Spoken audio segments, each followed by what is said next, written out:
kung nagbabalak ka na pumasok dito sa mundo ng trading, panoorin mo muna tong video na to. Dito sa video na to, papaliwanag ko sa inyo step by step kung paano nga ba makapagsimula ng tama dito. Iga-guide ko kayo sa tamang direksyon para maiwasan nyo na rin yung mga mistakes na karamihang ginagawa ng mga forex trader. Kung ready ka na, let's go!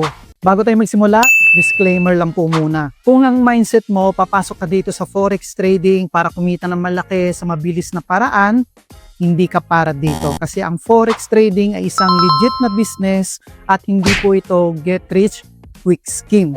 Pero kung papasok ka dito sa forex trading na gusto mo lang magkaroon ng additional source of income or gusto mo magkaroon ng high-paying income skill this 2026 at gusto mong kumita na dadaan ka sa tamang proseso, welcome na welcome ka dito sa forex trading.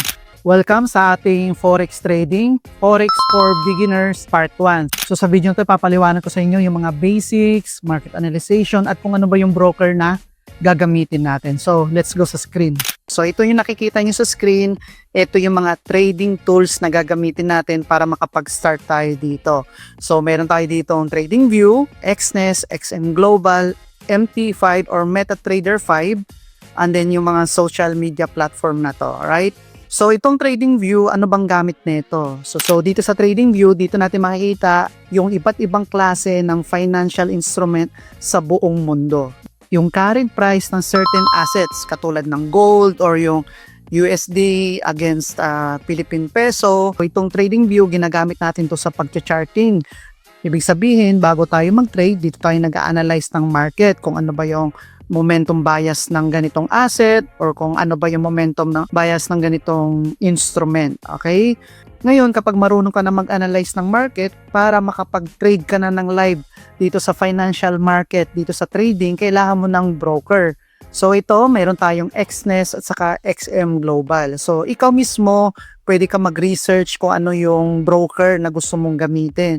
But for me, ang dami ko ng broker na ginamit. Ang nagustuhan ko sa dalawang broker na to, very minimal lang yung deposit amount. Saka pangalawa, napakabilis po ng withdrawal. And the pangatlong, pinaka-importante sa lahat, yung support nila or yung customer service 24/7. Mabilis po sila mag-response. Kasi minsan, syempre, hindi natin may iwasan na may mga technicalities at syempre kailangan natin magtanong at yung support ng mga broker na to makakatulong sa atin, okay?